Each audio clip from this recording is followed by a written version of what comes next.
आई हे ववा आहे. काय आहे? हे ववा आहे. वावा. हा हा. तर हे आपल्या जेवणामध्ये टाकायचं. हा. अन्नामध्ये काय पण बनवते ना हा. तर पोट पण शांत हा. होतं, गॅस पण नाही होत. हा. हा हा. दाखव वावा बाबा. आहे वावा. हे वावा चांगलं असतं. एक चांगलं पदार्थ असतं हे. काय कशाला बी चालतं.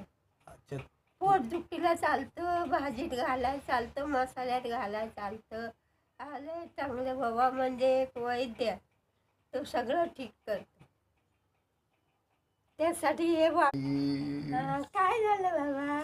अरे आपल्या आतमध्ये जाऊन कोण व्हिडिओ बघत नाही. आतमध्ये वॉच टाइम जाऊन कसं बघा. बघत नाही, चॅनल मध्ये जाऊन कोण व्हिडिओ बघत नाही. त्याचे रेडी बघा आतमध्ये जावं. तर वॉच टाइम तुला बघत नाही, नाराज त्याचा आहे. वॉच टाइम नाही. 2 वर्षापासून बघा. काम करतो, कोण आतमध्ये जाऊन व्हिडिओ बघत नाही. माझे व्हिडिओ बघा, आमचे व्हिडिओ बघा, आमच्या व्हिडिओला बघा. त्याचा वॉच टाइम वाला कोण बघत नाही. आतमध्ये 200 आणि 150 लोकच बघतात.